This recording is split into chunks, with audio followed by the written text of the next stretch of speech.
dim the lights, let go of the day, and slip into something a little more honest. You're listening to Why Is It So Hard with Lizzie and Nash, where things get deep, raw, and just a little dangerous.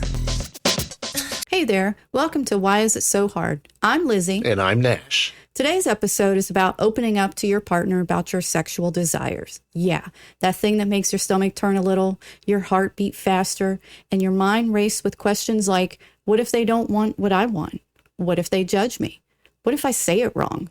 We'll get into all of that. We've been told for most of our lives, directly or indirectly, that sexual desire is something to be hidden.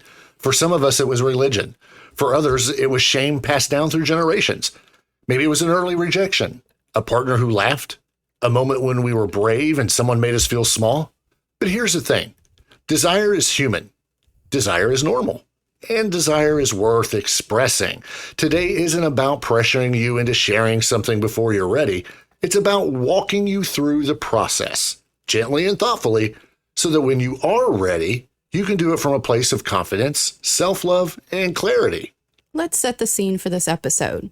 We're going to cover where desire comes from, why it's hard to talk about, how to figure out what you actually want, and how to have those conversations, not just once, but again and again as you evolve. And we're going to do it slowly.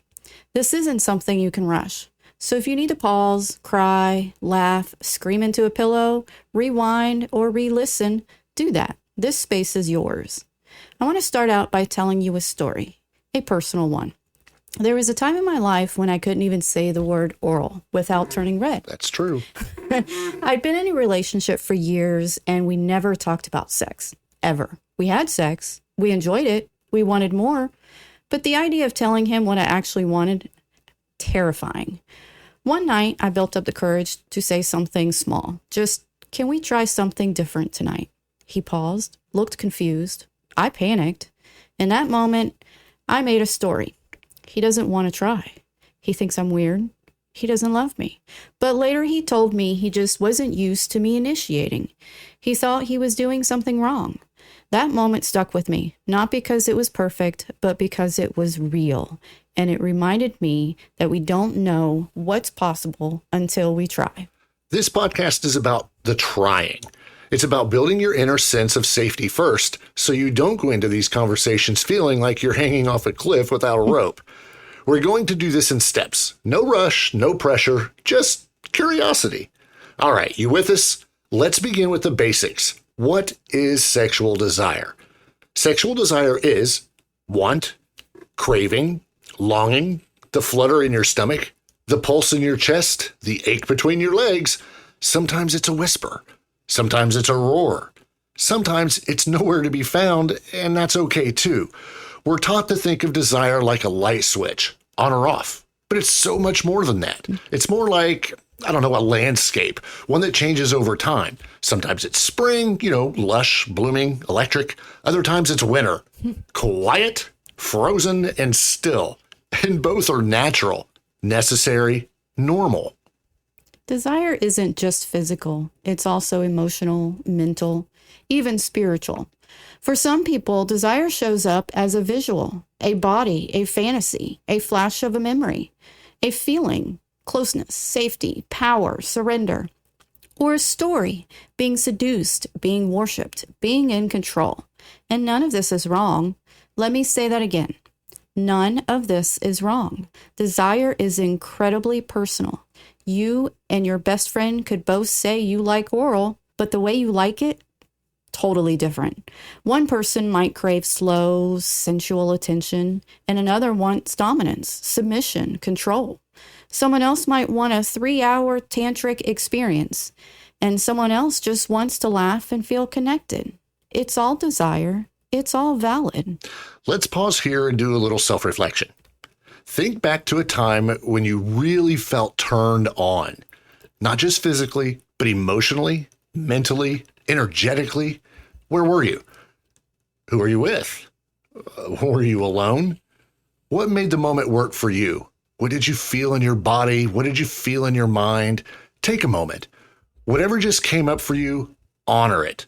You don't have to judge it or explain it. This is your data, your body's truth. Now let's break down the types of desire that often show up. Spontaneous desire. This is what most of us think of when we hear horny. It's the sudden, out of nowhere urge to jump someone. It happens often in new relationships or in people with high testosterone. Guilty. But not everyone feels this type often or at all. Then there's responsive desire. This one's sneaky. It's super common. It doesn't start with arousal. It starts with connection, safety, warmth, touch, closeness. Then your body wakes up. Then your desire comes online. If you've ever felt like you had no desire until your partner kissed you just right or held you in a certain way, that's responsive desire. Emotional desire. This kind of desire is connected to the feeling emotionally close. Feeling seen, feeling valued. You might not want sex until you had a good conversation, or until a conflict is resolved, or after a long cuddle. Then there's erotic desire. This is the desire rooted in power play, fantasy, role play, kink. It's not just about love or safety. It's about energy, intensity, taboo, control, surrender. Totally normal, totally valid. So what kind of desire do you experience most often? And are there kinds that you've never allowed yourself to explore? Take a moment here. We're not rushing. Some people have never explored fantasy because they think it's weird or dirty. Some people assume they have no libido, but they've only ever been taught about spontaneous desire, and they've never had the space for responsive desire to develop. There's no one way to feel desire, but there is your way, and that's what we're here to get to know. Let me share a story from one of our listeners. We'll call her M. She wrote, I thought I had a low sex drive. My ex always initiated. I never did. I started to believe something was wrong with me. But after we broke up, I realized I actually do feel desire, but only when I feel safe, only when I can take my time, only when I can feel playful without pressure. I'm not broken. I'm just responsive. So many of us have been misdiagnosed, not by doctors, but by culture. We've been told we're frigid or needy or too much or not enough, but often we just don't know our own erotic blueprint yet. That's what this part of the episode is for. Let's do something gentle. Ask yourself the following questions. No pressure to answer them all right now, but let them simmer. Number one, when do I feel most sexually alive? What kinds of touch or language turn me on? What fantasies or scenarios show up when I masturbate? What makes me feel emotionally close to someone? What's the one thing I've always wanted to try but never voiced? You don't need answers today, you just need curiosity. Desire isn't a performance, it's not a test. It's a conversation you have with yourself, and one day, if you're ready, with someone else. So why are we spending all this time just understanding desire instead of jumping straight to the how to talk to your partner part? Because you can't name what you want if you don't know what it is. True. You can't ask someone to meet you if you don't know where you are. So before we talk about sharing our desires, we're going to talk about why it's so damn hard in the first place. That's coming up. All right.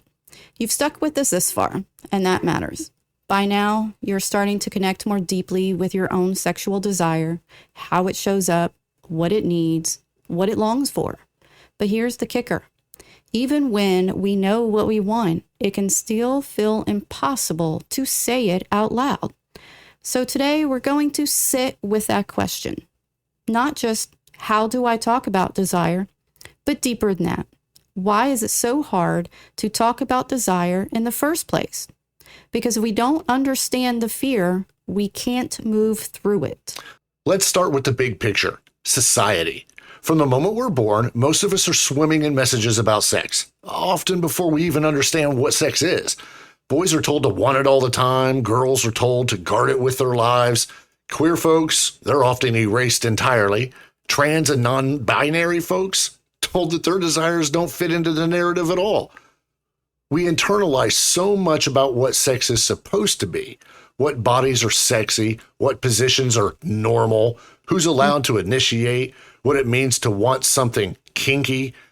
What's too much? Not enough. Too soon? Too late? These are not neutral ideas. They are controlling forces, and we carry them into the bedroom, into our relationships, into our silence. Think about your earliest sex ed, if you even had one. Was it pleasure-based, consent-based, shame-free, or was it filled with warnings, judgment, fear? Many of us learned about sex through absence. No one talked about it. No one modeled healthy communication. And when they did talk about it, it was clinical or dangerous. That silence becomes a wound. And that follows us into adulthood, into our partnerships, into our desires to be honest, and our terror of being rejected. Let's go deeper. Why is it hard to say, I want you to go down on me longer? Or I fantasize about being tied up? Or can we try something different? Well, it's simple. It's because we're scared. Scared of being laughed at, scared of being called too much or not normal, scared of hearing, ew, really? Scared of seeing a weird look flash across someone's face and never forgetting it? For a lot of us, rejection around desire feels like rejection of our deepest selves. And if you've ever had that happen before, even once, your nervous system remembers. Here's the thing. You are not too much. And you are not enough. You are not broken because you want something different. You are not shameful because you don't want what you should. But it's one thing for me to say that and another for you to feel it. So let's look at where some of these fears come from. Think back to any time you expressed a vulnerable want and it didn't go well. We've all been there. Maybe you asked for more touch and they shut it down. Maybe you got mocked in middle school. Maybe a parent or pastor or teacher made you feel ashamed for even thinking about sex. Maybe you were violated, ignored, or just not met. These moments root themselves in the body. And suddenly, saying something like, can we try mutual masturbation? Doesn't just feel edgy, it feels dangerous. Because our inner system is saying, this is risky, this could hurt, this could change everything. And for the record, it doesn't hurt. and you know what? That makes sense. If talking about your desire feels hard or even impossible, that's not a personal failure. That's not a lack of courage. It's not that you're emotionally immature. It's probably that no one taught you how. And even more than that, is probably that you learned it may not be safe. Let's honor that without rushing to fix it. Just sit with it for a moment. Here's a quick breakdown of some common emotional blocks when it comes to sexual honesty. Number 1, fear of disconnection. What if they don't want me anymore? The belief, if I say the truth, I'll lose love. Number 2, fear of disgust. What if they think I'm gross or weird? The belief, my desire makes me unlovable. Number 3, fear of rejection. What if they say no?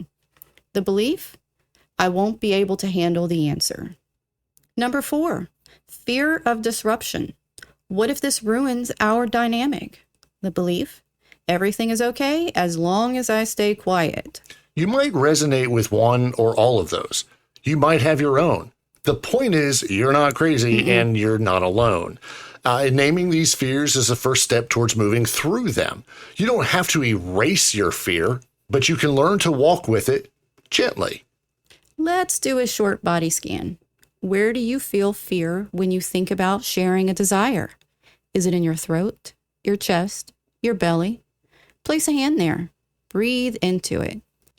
Say to yourself out loud or silently, it makes sense that I feel afraid. I am allowed to want things. I am learning how to speak, and I am safe with myself. You don't have to say it to anyone else yet. Start by saying it to you. So why is it so hard to talk about desire? Because we carry years, sometimes decades, of silence, shame, fear, rejection, and cultural distortion. But it's not permanent. It's not fixed. It's just learned. And anything learned can be unlearned. You don't have to become a sex therapist to speak your truth. You just have to start with compassion, with curiosity, with safety. And in the next part of the episode, we're going to talk about how to do just that. We'll walk you through how to get clear on your own wants, how to prepare for the conversation, and how to invite your partner into something co-creative, not confrontational. But for now, take a breath. If you're still with us, that says a lot about you, that you care, that you're curious, that you're willing to look inward even when it's uncomfortable. Because this next part, it might get uncomfortable. Mm-hmm. We're going to talk about shame and trauma and why, for so many of us, desire is not just difficult to speak, it feels dangerous. If you're feeling tender already, I want you to know this part of the episode is not meant to push. It's here to honor your story, to name the things we've been made to carry, often in silence, and maybe, just maybe, start setting some of it down. Let's start with something simple but powerful. Shame is the belief that something about me is inherently wrong. When it comes to sex, shame sounds like, I shouldn't want that. I'm disgusting for thinking that. If I tell someone, they'll leave me. I don't deserve pleasure. My body isn't good enough. I should be over this by now. Any of that sound familiar? Mm-hmm. Shame doesn't need facts to survive. It feeds on silence, on secrecy, on the lie that you are alone.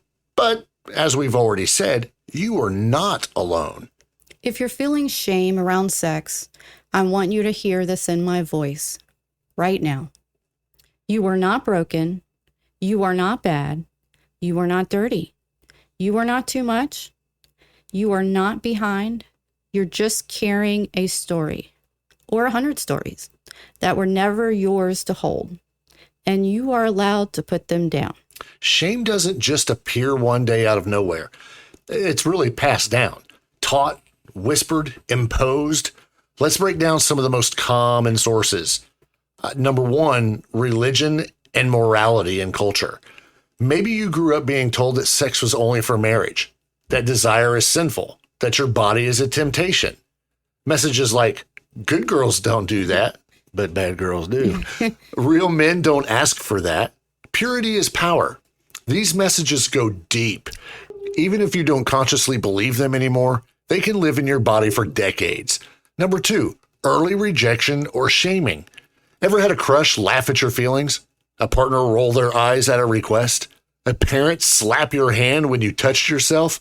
Those moments create deep imprints. Our nervous systems are wired to protect us. So if speaking up once led to pain, our bodies remember. Stay quiet, keep your mouth shut, and you'll stay safe. Number three, gender and cultural scripts. If you were socialized as a woman, you may have been taught to prioritize others' needs, to be polite, to be good. I used air quotes there. If you were socialized as a man, you may have been taught to always be ready, never be vulnerable, never say, I don't know what I want. Queer, trans, and non-binary folks often receive no roadmap for healthy desire, only erasure or fetishization. And that creates a kind of isolation that goes deep. Some of us carry more than shame. Some of us carry trauma. And when that's the case, even the idea of sexual expression can feel threatening. Maybe you've experienced a sexual assault or coercion, being touched without consent, emotional manipulation around sex, childhood exposure to adult content, medical trauma involving your genitals or body. Trauma changes how the body experiences arousal. Sometimes the body says no when the mind says yes. Sometimes you dissociate. Sometimes you go numb. Sometimes you even freeze. If this is you, I need you to hear this. You are not damaged goods. Your response makes sense. Your healing, You can get through it. Your healing is not a race. And your desire, even if it's been buried for a long time, still belongs to you. Let's take a few minutes to check in. Ask yourself, do I feel safe in my body right now? Is there tension, tightness, numbness, energy? What happens in me when I think about speaking a desire? No need to analyze, just notice. Now imagine, very softly, saying something you want, Just one sentence, in your mind. Maybe something like, I like it when you kiss my neck longer. I want to try toys. I don't want to have sex when I'm tired. Notice what happens in your breath, your chest, your throat. This is your nervous system giving you the data. Not good or bad, just information. Let me tell you a story. Years ago, I worked with a woman in her 50s. Let's call her Robin. She had been married for 25 years. She had never had an orgasm with her husband. Oof. She'd never told him. Not because she didn't trust him, but because she was so conditioned to believe her pleasure didn't matter. That asking for more would make her selfish, needy, or annoying. One day, she finally said, I don't think I've ever asked for anything during sex. And she broke down crying. Not because she was ashamed of what she wanted, but because she had never been told she was allowed to want. That's what silence does. It doesn't just hide our truth, it hides us from ourselves. Okay, so relax and ask yourself these questions. What messages did I learn growing up about sex and desire? Who first made me feel ashamed for wanting something? Have I ever been shamed for expressing pleasure? Where in my life have I stayed silent when I really wanted to speak? What might be possible if I started telling the truth? Let your answers come softly to those questions. No rush, no pressure, just honesty. Here's the truth. Shame thrives in isolation, but it dies in truth. And the truth is, your wants are not a burden. Your voice is not too loud. Your need for pleasure is not excessive. You are not broken for feeling disconnected. You are still whole, even if you're still healing. You don't need to fix everything before you can speak. You just need to believe, or at least wonder, that your voice matters, that your desires are worth hearing. So in the next part of this episode, we're going to explore how to find those desires in the first place. Because before we ask for what we want, we need to get clear on what we want. Let's go there. Take a deep breath. Let it all go for a moment. I think you need to. Yeah, you've done a lot of inner work so far. We've named shame. We've looked at cultural messages, trauma, silence, and fear. Now it's time to go inward. This part of our journey is about one thing. What do you want?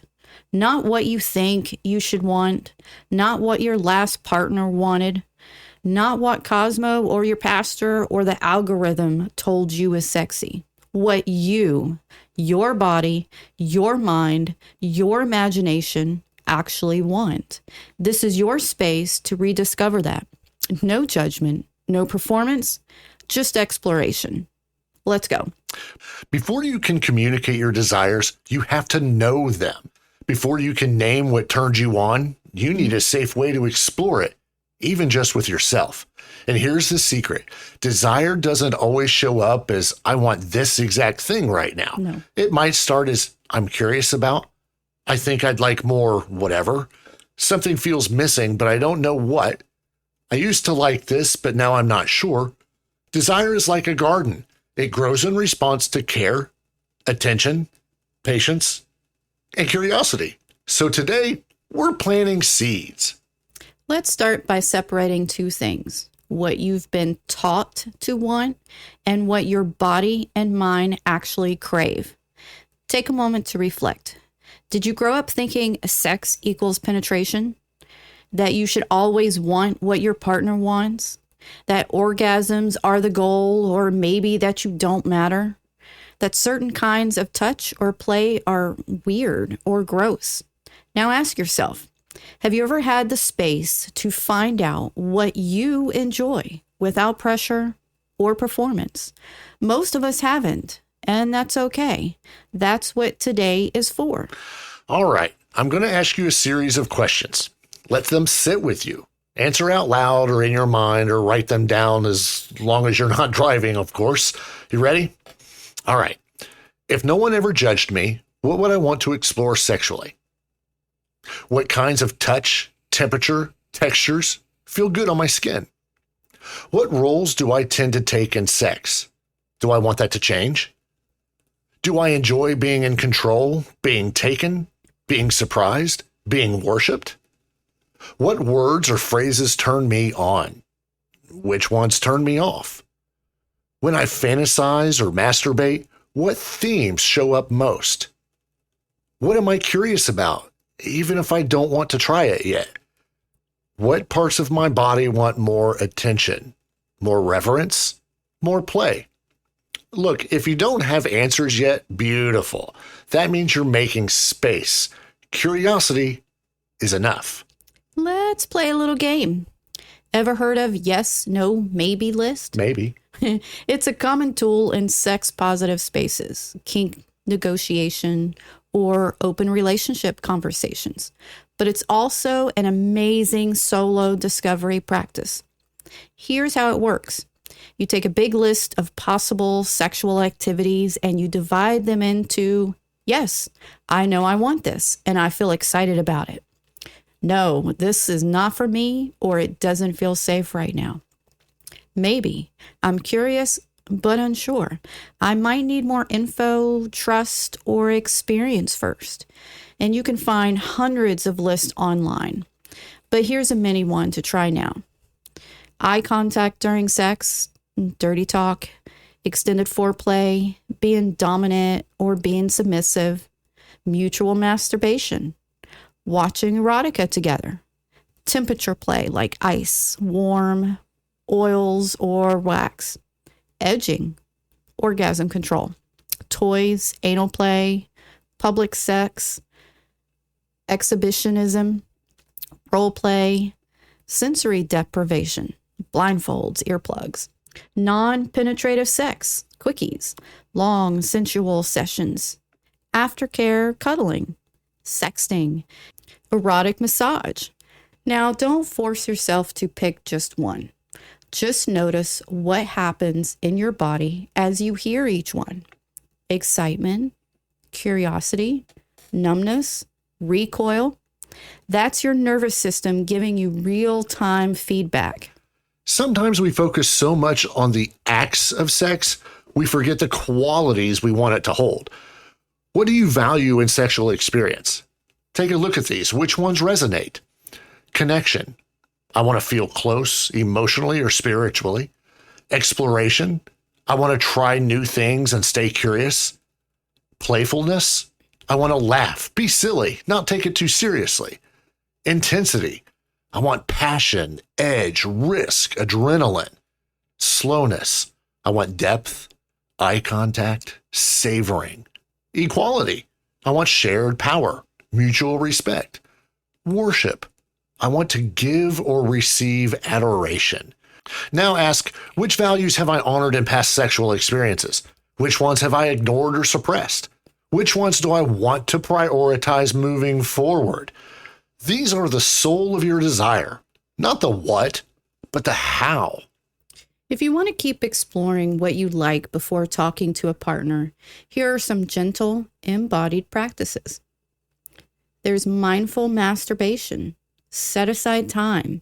Use slow touch. No goals, just exploration.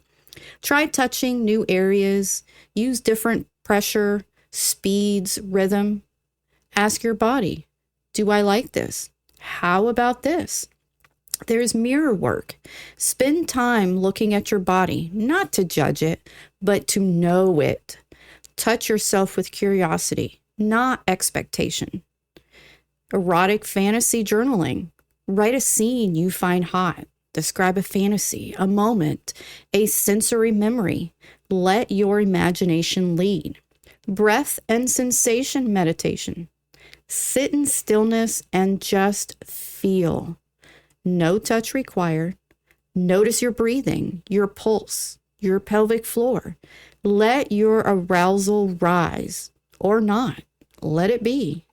You don't need a partner to validate your desires, and you don't need to figure it all out before speaking. But when you take the time to know yourself, to listen, to explore, to tune in, you begin to build something priceless. Trust. Trust in your own signals. Trust that you're not broken.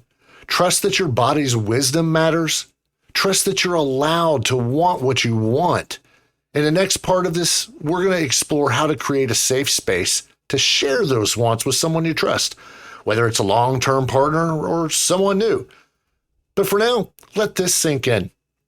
You are allowed to desire, you are allowed to discover, and you are already doing the work. Okay, you've been doing some deep internal work. You've looked at fear. You've felt in the shame. You've asked yourself honest questions about what you want. And maybe, just maybe, some new truths are beginning to surface. So now comes the big leap, or at least the beginning of it. Talking to someone else. But before we jump into the what of the conversation, we have to talk about the how. How do you set the stage for a desire-based conversation that feels safe, connected, and mutual? Not defensive or performative or like you're walking on eggshells. That's what we're exploring here today. Because if the space isn't safe, the truth won't land. It might not even come out at all. Let's start here. Creating a safe space for dialogue is not just about saying, I want to talk about something. Mm-mm. In our case, that's usually when we're going to be funny about something. Yeah. It's about the conditions, emotional, physical, energetic, that make real intimacy possible. Imagine this.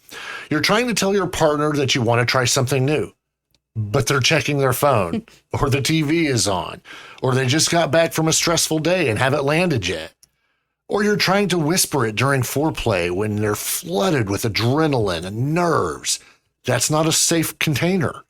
Even the most loving partner may react poorly if the conditions are off. Mm-hmm. So let's break down how to set those conditions up intentionally. Before you bring anything to someone else, ask yourself, do I feel ready to speak? Not perfect, not fearless, but ready enough to stay connected to yourself, even if it feels scary. Try this internal checklist. Have I taken time to clear out what I want to share? Am I sharing from desire, not from reactivity or blame? Am I willing to hear a no without making it mean I'm unworthy? Can I self-soothe if this gets emotionally vulnerable? If the answer to any of these is not yet, beautiful. That means you're being honest. You might need to journal more, meditate, talk to a therapist or a friend. Practice out loud. The more grounded you are inside, the safer the conversation will feel outside. Let's talk about the actual container for the conversation. This may sound simple, but it matters a lot more than we think. Mm-hmm. Ask yourself, when is the right time? Obviously not mid-argument, not right before bed. Where's the right place? Like a neutral space, no distractions, no rush. What's the right tone? Curious, open, collaborative? Not we need to talk. No. What's your ideal energy? Soft, playful, intimate, reflective? Some people thrive in structured conversations, sitting down with tea, lighting a candle, naming the topic, while others might prefer starting gently, like a car ride or a walk or a note. There's no one right way, but intentionality always helps. You don't need a script to talk about sex. No. But it can help to have language that feels safe, grounded, and clear. Here are a few sentence starters to keep in your back pocket. Hey, can I share something with you that I've been thinking about? It's something I want to explore with you. Lately, I've been getting curious about my desires, and I'd like to talk about them together. Would you be open to having a conversation about sex that's more about curiosity than fixing anything? I realize there are parts of my sexuality I haven't shared with anyone, and I'd like to try with you. Notice the tone. It's soft. It's collaborative. It's not demanding or blaming. It's a gift you're offering. The gift of truth, of intimacy. Sometimes the person we want to share with, they're just not ready. They might shut down, get defensive, confused, or simply not be capable of receiving what you're offering. Here's the hard truth. Not every relationship is a safe container for full sexual expression. That doesn't mean you did anything wrong. It just means you're outgrowing a script they may still be living in. If you sense your partner isn't ready, you can name that with compassion. I don't feel like this is landing in the way I hoped. Can we pause and try again another time? You can slow it down. Maybe we can just start by sharing a fantasy. No pressure to act on it. You could also hold boundaries. Like, I want to share this part of myself, but I also need to feel emotionally safe while doing it. Safety is mutual, and you deserve to feel emotionally protected, not punished, for your honesty. One way to increase the chances of emotional safety is to co-create agreements with your partner ahead of time.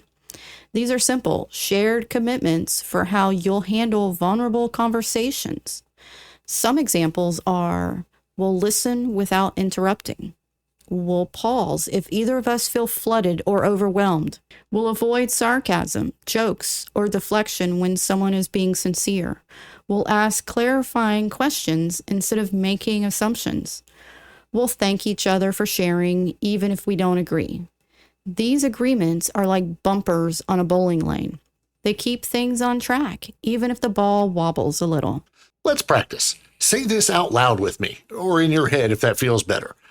Hey, I've been exploring more of what I like sexually, and something came up that I'd love to share with you.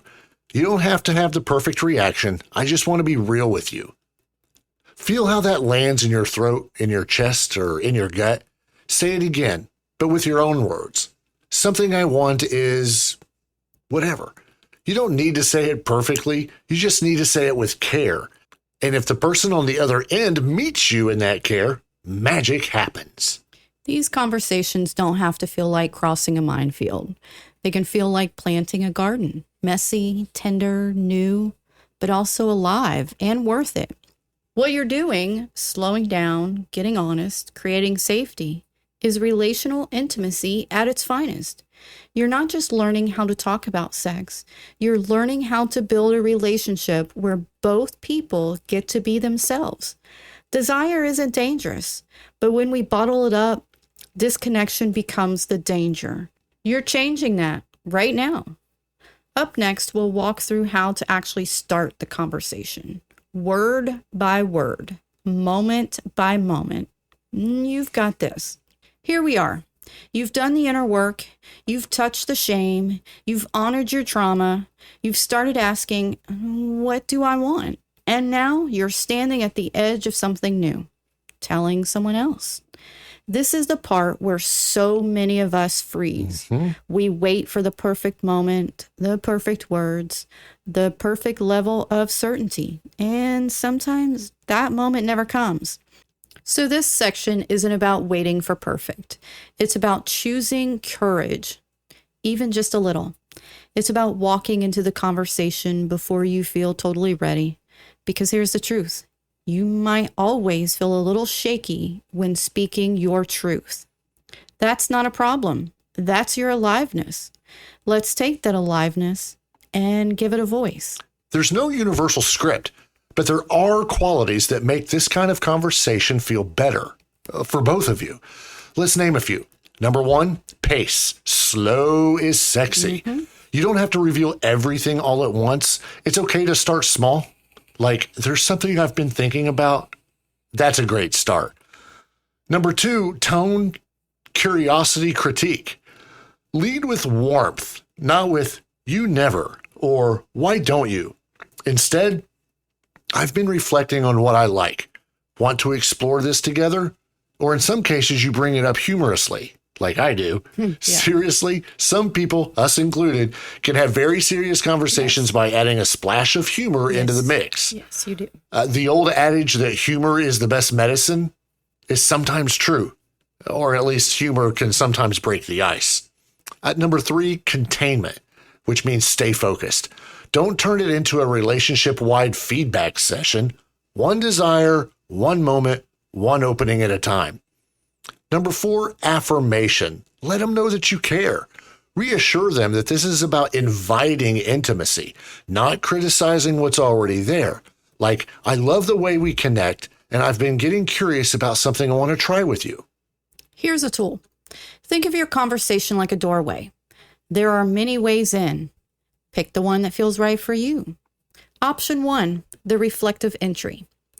I've been learning more about myself sexually, and I realized I haven't shared all of what I enjoy. Option 2, the curious entry. I want to know more about what turns you on and share a few things I've been thinking about too. Option 3, the playful entry. Want to do something fun?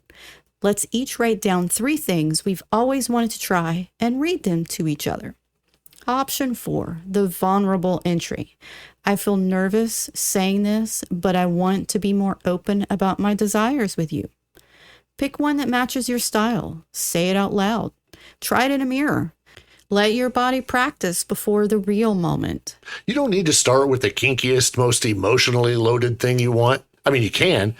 Start with something that feels honest, but safe enough to say out loud. For example, I'd love to spend more time on foreplay. It really turns me on.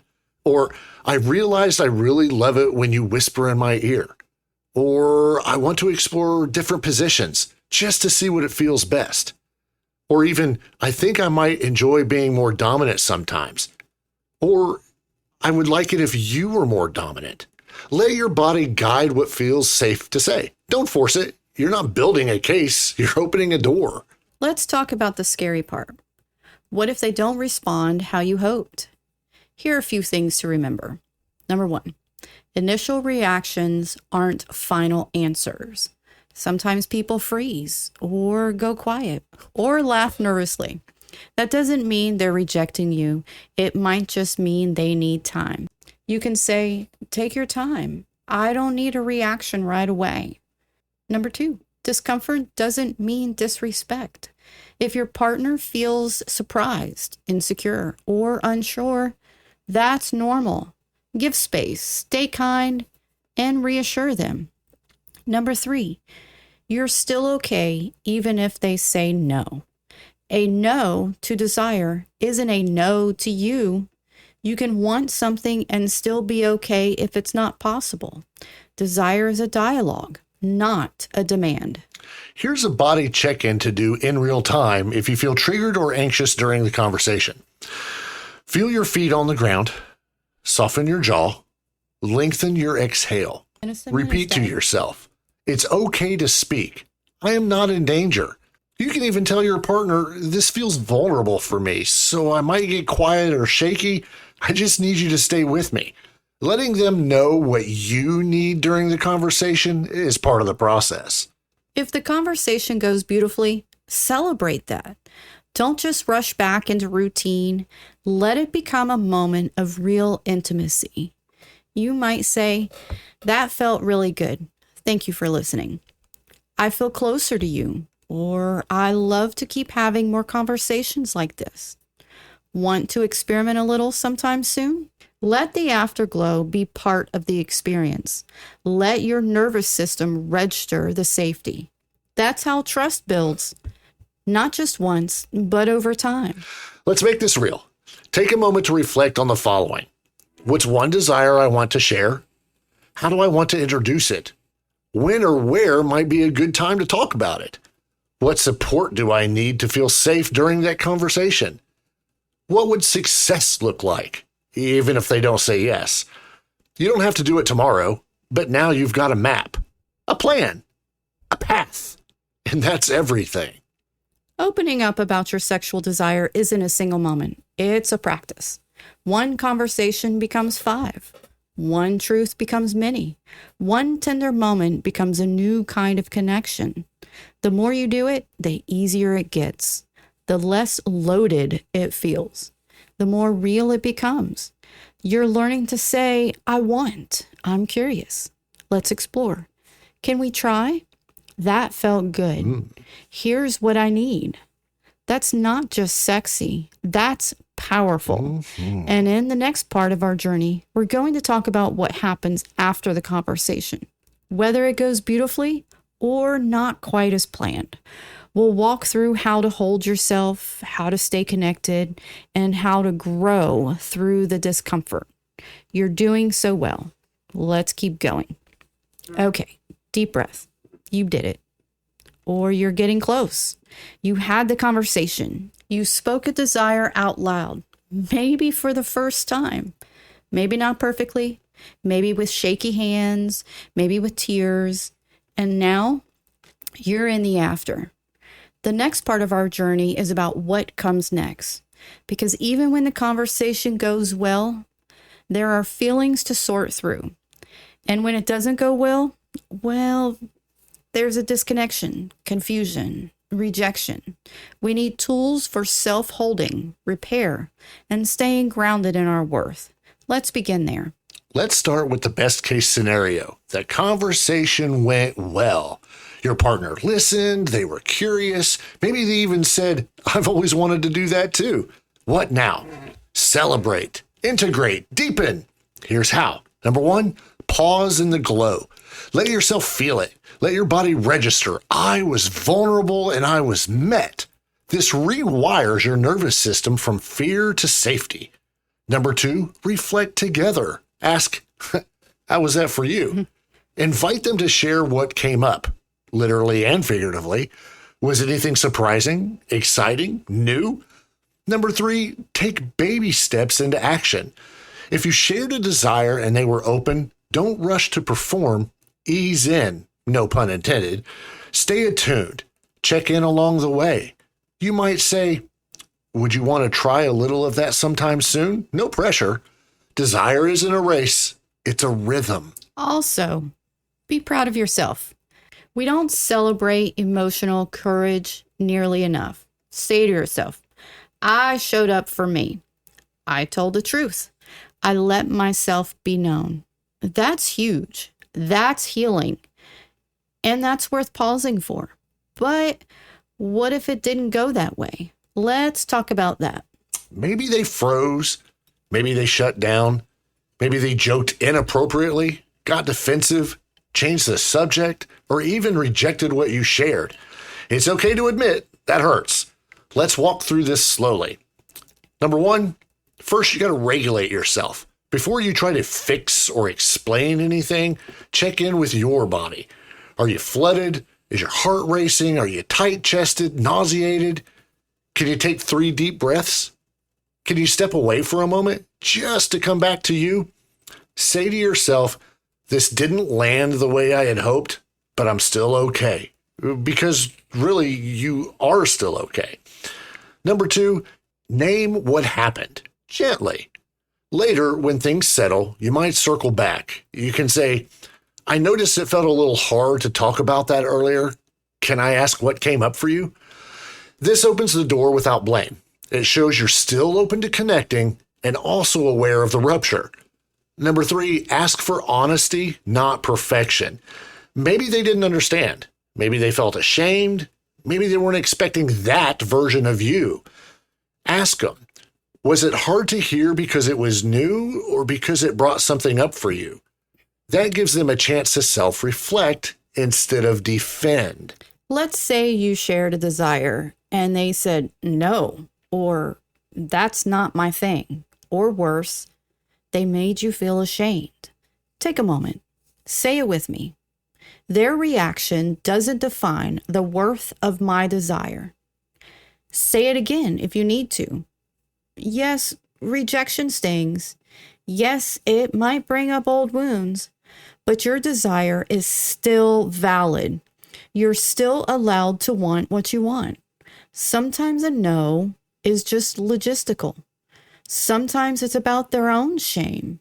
Sometimes it's a mirror they're not ready to look into. Whatever it is, it's not a signal for you to shut down your truth. All right, repeat softly. It's safe to be honest. I can't control someone else's reaction.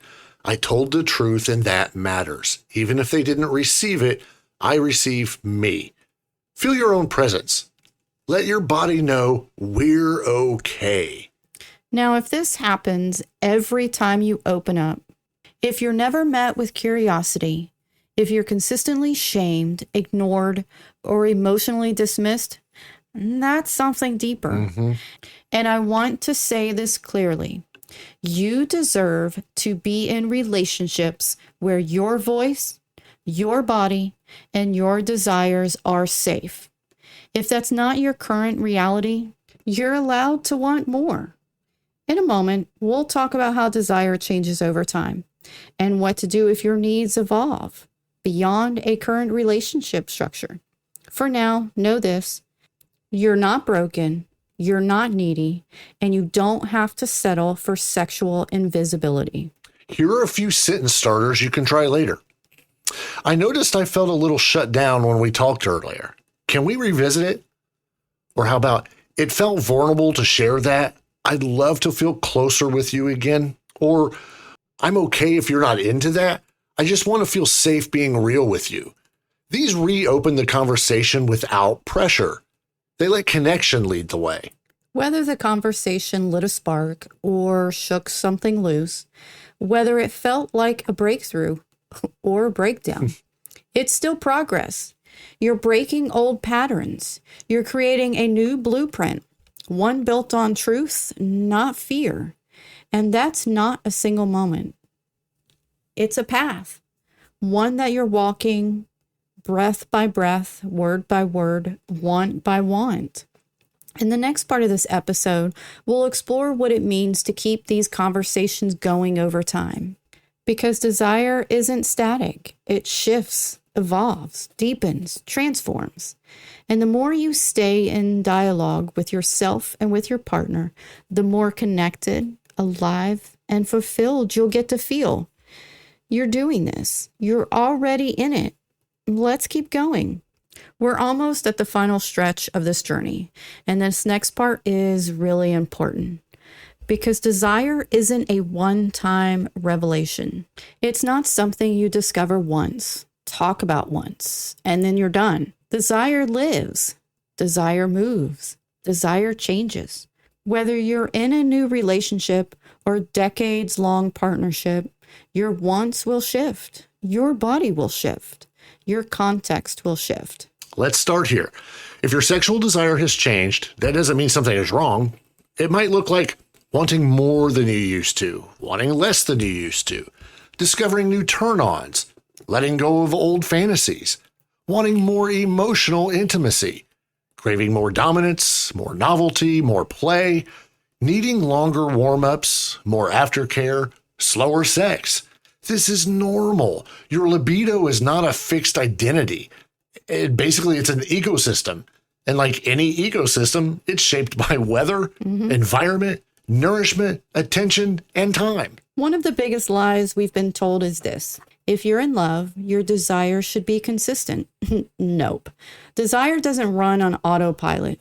It runs on attention, novelty, safety, sometimes uncertainty, sometimes routine. And what worked in year 1 may not work in year 5. The good news, you can co-create your sex life again and again if you're willing to keep talking about it. Here's a radical idea. Don't wait for problems to talk about sex. No. Make it normal. Make it casual. Make it regular. You can do this by setting up check-in rituals, like every month or every few months. Sit down and ask, how's our sex life feeling? Anything you've been curious about? Anything you miss? Anything you want more of? Or desire dates? Schedule intentional time to explore. This doesn't mean that you have to have sex. It means you talk about or explore desire together without pressure. Ideas? Maybe read erotica together, trying a new kind of touch, watching or listening to something sexy and discussing it, writing yes, no, maybe lists, as Lizzie said earlier, and sharing them. If your desire ebbs and flows, there's nothing wrong with you. Some reasons your libido might shift are stress, hormonal changes, medication, life transitions like a new job, kids, or grief, relationship dynamics, trauma resurfacing, body image or self-esteem shifts. Here's the key. Name what's happening. You can say, I love you and I'm attracted to you, and right now my body is in a low desire phase. I want us to stay connected, even if we're not having as much sex. This makes space for desire to come back instead of forcing it, fearing it, or faking it. Here are some phrases to try over time. What's feeling good for you lately, sexually? Is there anything you want to revisit or try again? How do you feel about our sex life right now? I've been feeling a shift in myself. Can I share it with you? Can we explore some new ways of connecting, even if we're not having penetrative sex? Keep it casual, keep it caring, but most importantly, keep it honest. What happens when your needs don't match? Maybe one of you wants sex more often. Maybe you're into different things. Maybe you're curious about non-monogamy. Maybe one of you is in a low season while the other is in a high one. It's tempting to think this means the relationship is broken, but often it just means you need a better framework, more communication, more creativity. Try saying, what kinds of intimacy feels nourishing to you right now? Is there a way we can meet in the middle? Would you be open to experimenting and debriefing after? You don't need a perfect alignment to have great sex. No. You need respect, flexibility, and truth. If you're in a long-term relationship, you may go through long seasons where desire changes, and that's okay. Here's what helps. Keep playing. Flirt, tease, experiment. Keep asking questions, even years in. Keep letting go of the old story. You're allowed to evolve. Remember, intimacy grows when you meet each other as you are now, not who you used to be. Desire doesn't die with time. It dies with silence, with shame, with assumptions, with autopilot. But if you're willing to tend to it slowly, gently, honestly, desire can grow with you. It can get better as you age, deeper, richer, more attuned. So don't chase keeping it hot. Chase keeping it real. Be curious, be open, be willing to ask again and again, what do you want now? What do I want now? How do we stay connected through all of it? That's the true long-term sex life.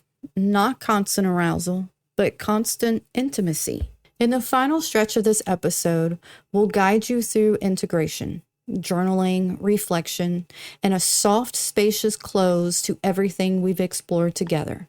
You're almost there, but let's not rush the ending. This final part of our journey is about integration, because insight without integration is just noise. But insight with reflection becomes transformation. Let's land this together, gently, slowly, with space to feel everything that came up. You might want to grab a journal or use your notes app, or just sit in silence and let the questions move through you. Take your time, pause this if you want. Let these be your own. Answer these questions. What surprised me the most during this episode? What did I learn about my desires that I didn't know before? What fears came up when I thought about sharing my truth? What parts of myself feel more alive now?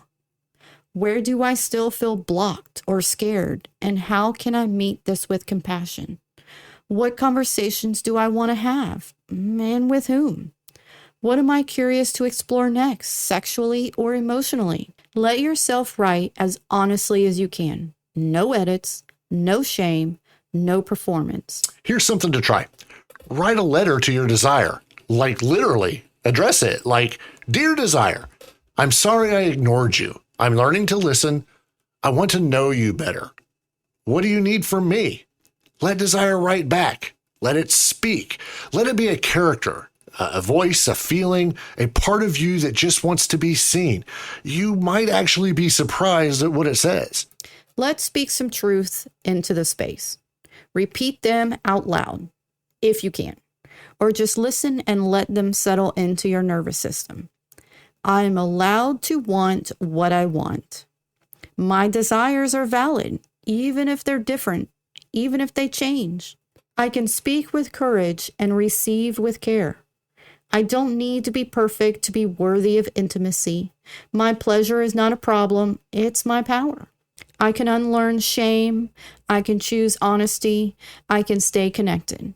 Again, if you want to rewind this and say them with us, do that. Let these words live in your body. Let them feel true or become true.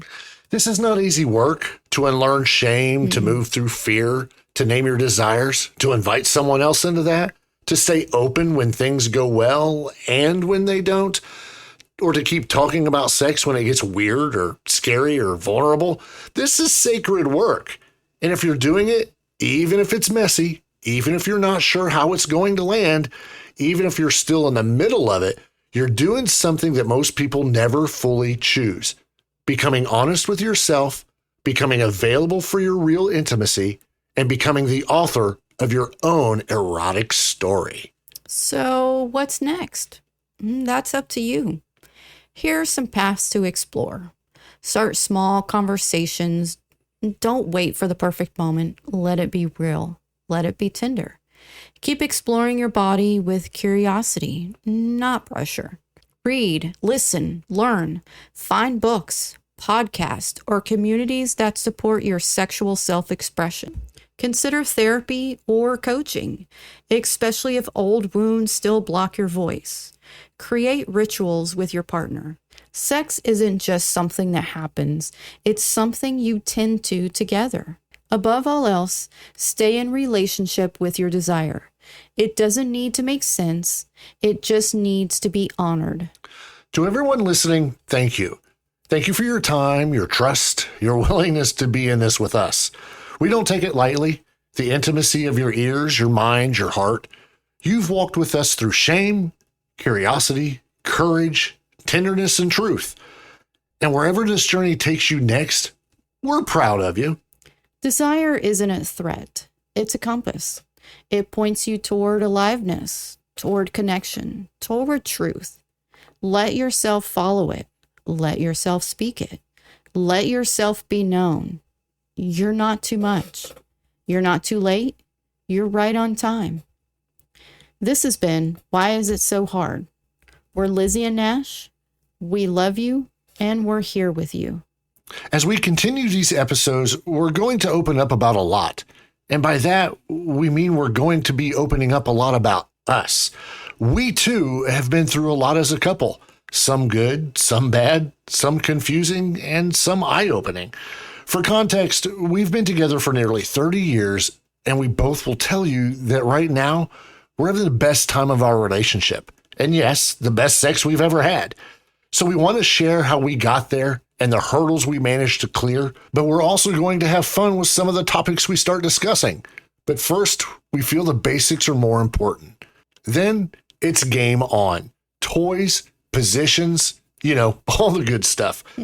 So as we will say in every episode, we want to hear from you. Please email us and share your thoughts, fears, questions, whatever. And don't worry, your anonymity is important, so we won't use your name. We can be reached at lizzieandnash@gmail.com. And with that, this episode is in the books. Until next time, stay hard, stay curious, and stay honest.